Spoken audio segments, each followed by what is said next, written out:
He still hasn't had a definitive answer from his Russian counterpart. However, Donald Trump says he remains optimistic that a ceasefire can be achieved in Ukraine. We've had some very good calls today with Russia and with Ukraine. They've agreed for a ceasefire if we can get it with Russia, and it's not easy. It's a tough one. But I think we're doing it. From the Russian leader, another suitably ambiguous statement that says nothing. As everyone knows, I had a telephone conversation with President Trump. Our Minister of Foreign Affairs had the first contact with his American counterpart. So in general, the situation seems to be moving. Well, let's see what comes of it. As their commander-in-chief is asked to consider peace, Russian forces continue with the business of war, releasing footage they say is from occupied parts of Ukraine.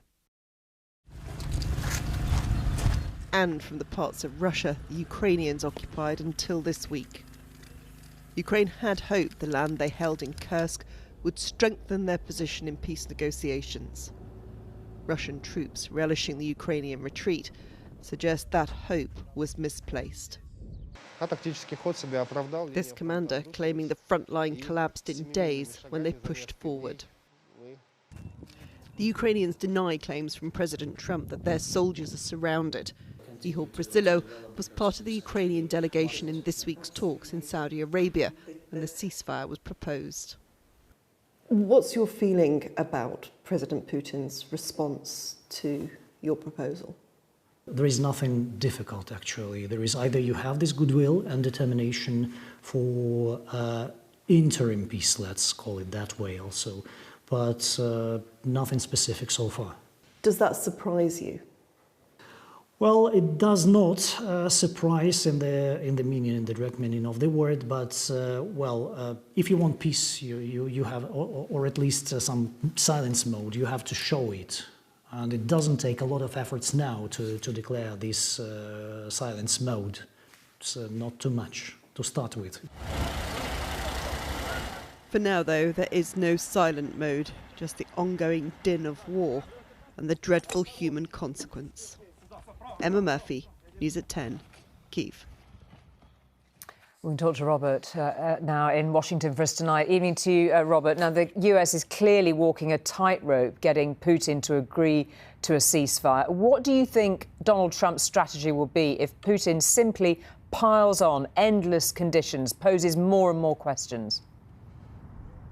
Well, I think it might be a little bit charitable, Julie, to talk about a Trump strategy in terms of how to respond to sort of Russian delays and obfuscation. I think here what we're sensing is there are just expressions of hope, and then they're not looking much beyond that. You heard that from Donald Trump in Emma's report, but we also heard that today from Marco Rubio, the Secretary of State, when he held a press conference up in Canada. Rubio says, look, there is genuine momentum, positive forward momentum, but it's not in public, it's in these sort of secret negotiations. He was also asked, look, does he trust Vladimir Putin? That visibly annoyed him. He said, look, this is not a game about trust, about personalities, about reality TV.